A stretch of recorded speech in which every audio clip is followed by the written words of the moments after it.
मैं अनिल कुमार दीक्षित अपने video channel Dixit जी speaks के साथ एक दफ़ा पुनः आपके समक्ष हाजिर हूँ।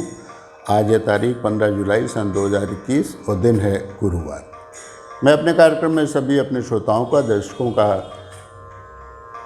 अभिनंदन करता हूँ, स्वागत करता हूँ और उन्हें प्रणाम करता हूँ। इसी के साथ उन्हें एक बार आग्रह करता हूँ कि अभी कोरोना की लहर समाप्त नहीं हुई है, इसलिए जब तक आवश्यक ना हो घर से न निकलें, और अगर घर से निकलें तो मुंह पर मास्क अवश्य लगाएं और भीड़ भरे स्थानों पर न जाएं। अगर आपको इतना आवश्यक है तो जब भीड़ छट जाए उसके बाद जाए। इसके बाद हम अपने दूसरा जो बिंदु है उस पर आते हैं। आजकल हम लोग भक्ति श्रृंखला पे कार्य कर रहे हैं, तो भक्ति श्रृंखला भाग 10 है आज, जिसमें हम आपको भागवत की कथा के अंश को पटकथा के रूप में छोटे छोटे रूपों में आपको सुनाते हैं, जिससे कि ऐसे लोग जिनके पास कि अधिक समय नहीं है वो लोग भी समय निकाल करके कथा का श्रवण कर सकें और अपना ये जन्म और आगे के जो जन्म हैं उनको भी पूर्ण रूप से सफल कर सकें। इसी के साथ मैं आग्रह करूंगा कि इस कथा के जो वीडियो हैं वो आप अधिक से अधिक लोगों के साथ शेयर कीजिए, जिससे ये कथा अधिक से अधिक लोगों के साथ पास पहुँचे, तो उन लोगों को, जो लोग इसको सुनेंगे उनको भी इसका पुण्य मिलेगा, और जिनको आप भेजेंगे, जो लोग इनको भेजेंगे उनको भी इसका पुण्य मिलेगा। तो आज के दर्शकों, अभी तक की कथा में हम लोग सुन चुके हैं कि गोकर्ण जी ने किस प्रकार से जब धुंधुकारी को प्रेत योनि से मुक्ति मिली और वो कृष्ण लोक को जाने लगा, तो उन्होंने प्रश्न किया कि आखिर जब आप धुंधुकारी को लिए जा रहे हैं तो बाकी लोगों ने भी कथा सुनी है, बाकी उनको क्यों नहीं ले जा रहे हैं आप?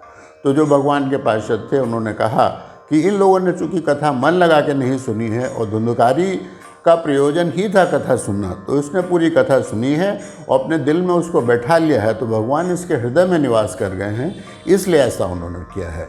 तो धुंधुकारी ने पुनः कथा का आयोजन किया और उन सभी लोगों को बुलाया जो पहली वाली कथा में हाजिर हुए थे, और उन सभी लोगों ने कथा के सारे नियमों का पालन करते हुए भक्तिपूर्वक भगवान की कथा सुनी, और वे उन सभी लोगों के समक्ष जब कथा का समापन होने लगा तो उस समय वहाँ पर भगवान स्वयं जो थे उपस्थित हुए, और वे अपने साथ ले जाने के लिए पुष्पक विमान को अपने साथ लाए, और उसी में सारे, यहाँ तक कि जो जानवर थे उनको भी वो अपने साथ ले गए। इस प्रकार से दोबारा कथा का लाभ गोकर्ण जी ने दिया, और गोकर्ण जी भी उसी के साथ जो था वैकुंठ धाम को चले गए। इसके पश्चात नारद जी ने सुखदेव जी से पूछा कि हे श्रेष्ठ मुनि, कलयुग में गृहस्थ लोगों को इस कथा का किस प्रकार से करवानी चाहिए, इसका आप कुछ विषय में बताइए कि हम लोग इसको जो है गृहस्थ लोग किस प्रकार करें।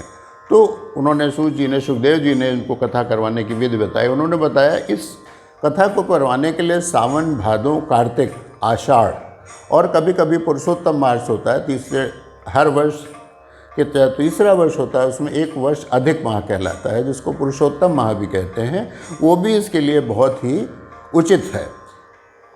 इसके अलावा कथा एक ऐसी चीज़ है जिसको आप किसी भी समय सुन सकते हैं। अगर आप चाहें तो जो पितृपक्ष होते हैं, जिस समय हम पितरों का तर्पण करते हैं, अगर आप उस पीरियड में भी कथा कराते हैं तो मानते हैं कि हमारे पितृ लोग जो है उस पीरियड में आते हैं हमारे पास, और उन लोगों को भी कथा सुन करके वो स्वर्ग की प्राप्ति करते हैं, वैकुंठ धाम को चले जाते हैं। इसके लिए सर्वप्रथम उनका कहना है, उन्होंने जो विधि बताई उस हिसाब से बताई कि पहले तो जो लोग भी इस तरह की कथा करवाना चाहते हैं वो पहले एक कथा का स्थान निर्धारित करें, और अपने जितने भी रिश्तेदार हैं, मित्र हैं, बंदी हैं, बांधव हैं और निकट जितने भी लोग हैं, जितने ज़्यादा से ज़्यादा लोगों को वे आमंत्रित कर सकते हैं, उनको सबको आमंत्रित करें, निमंत्रण पत्र भेजें और उसमें लिखें ये 7 दिन की कथा का आयोजन हम करने जा रहे हैं, इसका पारायण जो है इस दिन होगा, उस दिन इसका महायज्ञ होगा और उसके बाद इसका महाभोज होगा। इस प्रकार से निमंत्रण भेजने के बाद सभी पूजन की सामग्री एकत्र करें और भगवान को स्थापित करने के लिए उनके लिए एक सुंदर मंडप बनाएं। इसके अतिरिक्त जो वक्ता है, वो जो कि एक ब्राह्मण होना चाहिए, उसके लिए एक उच्च स्थान निर्धारित करें। इसी प्रकार से जो एक वक्ता है उसके लिए भी स्थान निर्धारित करें, उसके बैठने के लिए कि वहाँ वो बैठ के कथा सुनेगा, उसके लिए भी स्थान निर्धारित करें। और इसके बाद सप्त ऋषियों के लिए भी विशेष रूप से स्थान निर्धारित करने की व्यवस्था है उनके लिए, क्योंकि उनका भी वहाँ पे उपस्थित रहना अनिवार्य है। इसके बाद एक जो हमारा स्थल होना चाहिए जहाँ पर ये कथा होनी चाहिए, वो बड़ी जगह होनी चाहिए, जिसमें ऐसे लोग जिनको कि नहीं बुलाया गया है और वे भी अगर कथा सुनना चाहते हैं तो वो लोग वहाँ बैठ करके भगवान की कथा का आनंद ले सकते हैं। इसके पश्चात सबसे पहले जो है जो कथा वाचन के लिए होंगे या जो पंडित होंगे, वो लोग क्या होगा, सबसे पहले भगवान का आह्वान करेंगे, भगवान की प्रतिष्ठा करेंगे उस मंडप के अंदर, और उसके बाद जो है कथा का प्रारंभ होगा। विशेष नियम ये है कि जो कथा सुनने वाला हो उसको व्रत अगर करे तो अच्छा रहेगा। अगर वो व्रत करके अगर कथा सुनेगा तो ये उसके लिए बहुत अच्छा रहेगा। और अगर वो 7 दिन व्रत करता है तो और भी अच्छा है। वो चाहे तो एक समय अन्न खा सकता है और वो चाहे तो वो दोनों समय अन्नाहार ना करे, सिर्फ दुग्ध और दही का श्रवण ही ग्रहण करके वो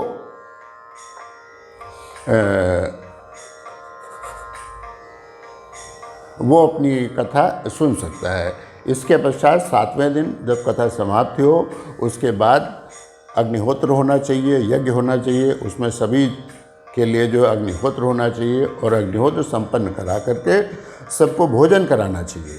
सबको भोजन करा करके जो वक्ता था उसको विशेष रूप से दान में जो भी उनका उचित लगे उनको वो दें, और इसके अलावा अन्य ब्राह्मणों को जो वो दान दक्षिणा या जो सुपात्र हैं दान के लिए उन सबको दान दे करके सबको विदा करें। इस प्रकार से सभी लोग इस कथा का आनंद लेते हैं। तो ये तो हो गई विधि। अब हम इसके आगे चलते हैं। तो उसमें बोलते हैं, एक बार नैमिषारण्य नामक तीर्थ में सभी श्रेष्ठ मुनि वहाँ पर एकत्र हुए और उन्होंने श्री सूत जी से पूछा कि भगवान ने कुल कितने अवतार लिए हैं और इस संसार की रचना किस प्रकार से हुई। सूत जी, आप चूँकि ज्ञानी पुरुष हैं और आप तो सुनते हैं कि सदैव रहते हैं, पृथ्वी रहे या न रहे, ब्रह्मांड में हमेशा उपस्थित रहते हैं, तो कृपया ये बताइए कि उन्होंने कितने अभी तक भगवान ने जन्म लिए हैं और उसके बाद उन्होंने क्या क्या लीलाएं की हैं। तो सूत जी ने कहा कि जब भगवान की इच्छा हुई कि वो लोगों का निर्माण करें तो वो ये स्वयं उन्होंने एक पुरुष का रूप धारण किया। उस पुरुष के 10 इंद्रियां थी, 1 मन और 5 भूत थे। इस प्रकार उसमें 16 कलाएं थी उनमें, और उन्होंने जल में शयन किया। जल में यानी कि जो क्षीर सागर है उसमें जो उनकी नागशैया है उसके ऊपर वो सो गए और वो एक दीर्घ निद्रा उन्होंने वहाँ पर ली। तो दीर्घ निद्रा ली, जिस समय वो दीर्घ निद्रा में डूबे हुए थे उसी समय उनके नाभि से एक कमल उत्पन्न हुआ और कमल के ऊपर महर्षि ब्रह्मा, जिन्हें प्रजापति भी कहा जाता है, उनका जन्म हुआ। इस प्रकार से जो भगवान का ये जो रूप है, इसका ये क्षीर सागर में लेटे हुए का, इसका दर्शन अलौकिक पुरुष जो होते हैं उन्हीं को हो पाता है जब उनको भगवान स्वयं दिव्य दृष्टि प्रदान करते हैं। इसके पश्चात प्रभु ने सर्वप्रथम संग, सनंदन, सनातन और सनत कुमार नामक 4 ब्राह्मण बालकों के रूप में को अपने मुंह से व्यक्त करके उनको पैदा किया। वही हमारे जो हैं 4 वेद हैं, उन्हीं को 4 वेदों की संज्ञा बाद में दी गई। उन 4 बालकों ने कठिन तपस्या की, ब्रह्मचर्य का पालन करते हुए, और उसके बाद उन्होंने अब कुल जो थे 23 अवतार लिए। मानव जाति के रूप में उन्होंने 23 अवतार लिए। इन अवतारों के कथा काफ़ी लंबी है, सबकी कथा अलग अलग है। ये जब मैं आगे जब ये पूरी भागवत कथा हो जाएगी तो मैं इनके जो अवतार हैं इनकी कथा अलग से मैं वर्णन करूँगा। अभी मैं इनके नाम बता देता हूँ जो क्रमशः आए हैं। भगवान ने जिस प्रकार से जन्म लिया है, यहाँ पर अवतार लिया है, उनका वर्णन कर देता हूँ किस किस रूप में लिया है।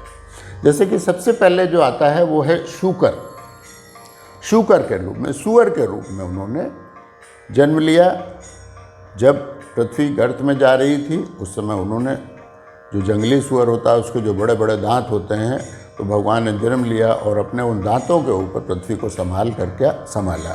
तो सर्वप्रथम शूकर अवतार, फिर उसके बाद उन्होंने नारद का अवतार लिया, फिर नर नारायण के रूप में भगवान हमारे सामने आए, वे फिर कपिल मुनि के रूप में हमारे सामने आए, दत्तात्रेय मुनि के रूप में सामने आए, यज्ञ मुनि के रूप में सामने आए, ऋषभ देव के रूप में सामने आए, राजा पृथु के रूप में भगवान ने जन्म लिया।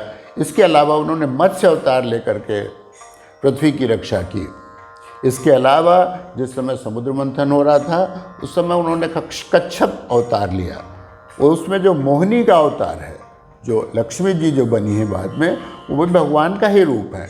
वो मोहिनी रूप लिया और उससे उन्होंने सभी देवताओं को अमृत पान करा करके उनको अमर कर दिया। इसके बाद उन्होंने नरसिंह का अवतार लिया, जिससे उन्होंने हिरण्यकश्यप नाम के राक्षस का पेट इस प्रकार से चीर दिया जैसे कि तिनके से किसी कागज़ को फाड़ दिया जाए, इस प्रकार से उसके पेटों को नखों से अपने काट करके लिया। इसके बाद उन्होंने वामन अवतार लिया। परशुराम जी का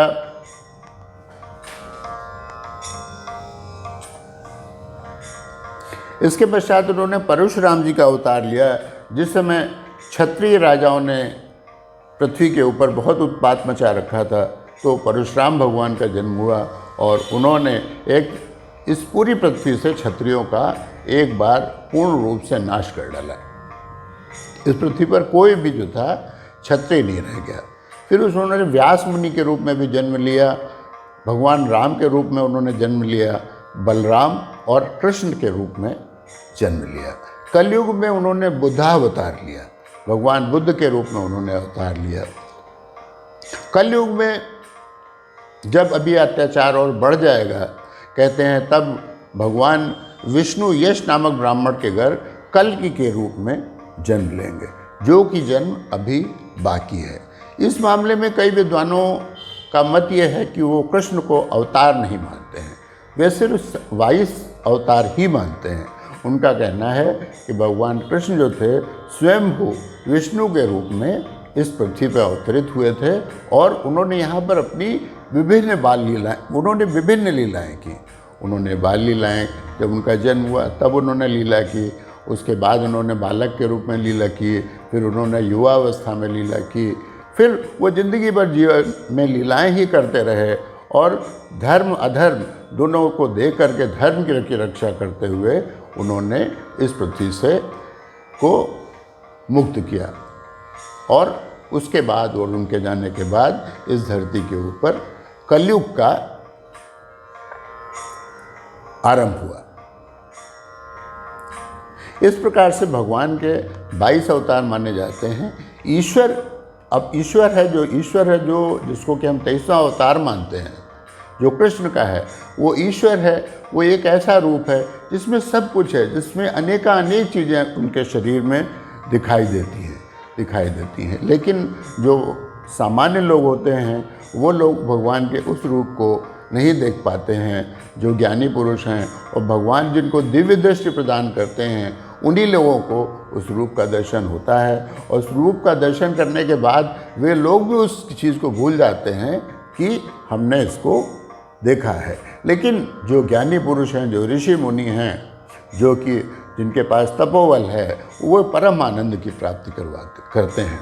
तो इसके अलावा भगवान का जो जन्म है वो अनेक कर्म और रहस्य के रूप में है। और ये सारा रहस्य जो है हमारे जो वेद हैं उनमें सन्निहित है। भगवान की लीला वही समझ सकता है जो उनके चरणों में निष्काम भाव से लगता है। जो अगर कहीं पर भी उसके मन में कोई शंका रह जाती है कि ऐसा होता तो ऐसे कैसे होता है, ऐसा कैसे ऐसे होता, तो क्या है कि फिर वो उसको भगवान के दर्शन नहीं होते हैं, उसके हृदय में भगवान वास नहीं करते हैं।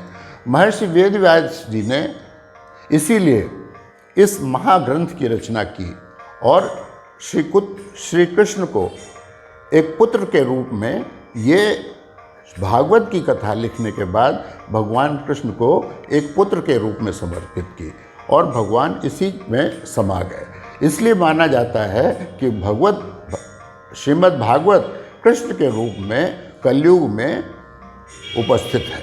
और इसी के हिसाब से ये सिर्फ एक धार्मिक ग्रंथ नहीं है। यदि आप इसकी हर कथा में जाएंगे तो उसमें एक दर्शन छुपा हुआ है, हर कथा में एक दर्शन छुपा हुआ है। और विशेष रूप से कर्म और मोह माया रहित किया हुआ जो कर्म होता है, भगवान उसी कर्म को स्वीकार करते हैं। माया, फिर उसके बाद भगवान ने क्या किया कि एक बहुत सारे अपने रूप किए जो कि मानव के रूप में हम देखते हैं। वे सब भगवान के अंश हैं और इन अंश से जब जो भगवान का तत्व है जिसको कि कोई नहीं देख सकता है, जिसको योगी लोग भी नहीं दे सकते हैं, और वो कब निकल जाता है, जैसे ही वो शरीर से निकल जाता है उसी के क्षण के बाद इस शरीर का क्षरण शुरू हो जाता है और हमारे लिए आवश्यक हो जाता है कि हम उस शरीर को डिस्पोज ऑफ कर दें। हम उस शरीर को, जो कि अब मृत माना जाता है, जिसके अंदर से वो भगवान का अंश निकल गया है, उसको कहीं ना कहीं किसी न किसी रूप में नष्ट कर दें। कुछ लोग उसको ज़मीन के अंदर दबा देते हैं, बाद में वो गल सड़ के कीड़े बन जाता है और मिट्टी का शरीर मिट्टी में मिल जाता है। कुछ लोग उसको जला देते हैं। हर धर्म के लोग जिस प्रकार से मानते हैं, मूल है कि वो एक आत्मा है जो जैसे ही वो शरीर से निकलती है उसके बाद से ही जो है शरीर का क्षरण शुरू हो जाता है। तो क्योंकि जो शरीर, हमने इससे पहले भी जब अपने कथा शुरू की थी तो उसमें भी हमने बताया था कि ये जो हमारा शरीर माया रहित है, ये एक अस्थि का पंजर है जिसके ऊपर नसों के रूप में रस्सियों से बंधा हुआ है और उसके ऊपर मांस और त्वचा का लेपन करके इसको सुंदर भगवान ने बनाया है। और यही माया उन्होंने रची है। इसी माया में मनुष्य फंसा रहता है और ईश्वर यही कहता है कि जो इस माया से रहित रह करके निष्काम से, बिना किसी कर्म की इच्छा किए जो काम करता है, जो भी अच्छा कुछ होता है, अच्छा हो या बुरा हो, वो अगर सब कुछ हमको समर्पित करके करता है, वही मुझे प्राप्त करता है। मैं उसको प्राप्त करता हूँ। भगवान भाव के भूखे हैं, उनको जो भी याद करता है आर्त स्वर में, वो उसके पास अधिक से अधिक जाते हैं। तो आज का जो वीडियो है हम यहीं पर समाप्त करते हैं। हमारी आपसे अनुरोध है कि हमें ये बताइएगा कि आपको हमारा ये आज का वीडियो कैसा लगा, और हमारा आपसे आग्रह है, अनुरोध है, प्रार्थना है कि आप इस हमारे जो भक्ति श्रृंखला के वीडियो हैं इनको ज़्यादा से ज़्यादा लोगों के साथ शेयर करें, जिससे कि ये भगवत कथा ज़्यादा से ज़्यादा लोगों के पास पहुँचे। क्योंकि आम आदमी, खासतौर से जो हमारा युवा वर्ग है, जो काम करने वाला है, जो व्यापारी वर्ग है, उसको इतना समय नहीं मिलता है कि वो 7 दिन 4 या 5 घंटे सुबह से लेकर शाम तक बैठ करके कथा को सुन सके। तो वो इन छोटे छोटे रूप में इसके ऊपर हमने जो अपने वीडियो बनाए हैं, इनके ऊपर नंबर भी डाले हैं। आज का जो भाग है ये 10वां भाग है। अगर आप लोगों की तरफ से टिप्पणियां मिलेंगी, आप कहेंगे कि ये नहीं 10 या 15 या 20 मिनट का नहीं है, आप आधे घंटे का या 1 घंटे का वीडियो बनाइए, तो हम 1 घंटे की भी कथा बना के रखेंगे। इस कथा को हमने थोड़ा सा शॉर्ट कर दिया है। इसमें कुछ ऐसी बातें हैं जो कि हमने इसमें से, जैसे कि अवतार की थी, तो अवतार में जो था, अवतार के विषय में भी बताना था, लेकिन उन अवतार के विषयों में हम अलग से बताएंगे कि वो अवतार कैसे और कब लिया और किस प्रकार से भगवान ने लिया। हमने छोटे छोटे वीडियोस बनाए हैं जिससे कि अधिक से अधिक लोगों का लाभ हो, कल्याण हो। इनको अधिक से अधिक शेयर कीजिएगा, अधिक से अधिक सब्सक्राइब कीजिएगा, प्रयास कीजिएगा कि कथा अधिक से अधिक लोगों के पास पहुँचे। आप सभी लोग अपने स्वास्थ्य का ख्याल रखिएगा और इसी के साथ हम आज की कथा समाप्त करते हैं। और भगवान के नाम के साथ कि ओम श्री भगवते नमः, ओम श्री भगवते नमः, ओम श्री भगवते नमः, हरि ओम तत्सत, हरि ओम तत्सत, हरि ओम तत्सत। ठीक है, अब हम लोग अपने दूसरे वीडियो में फिर से मिलेंगे। तब तक के लिए नमस्कार।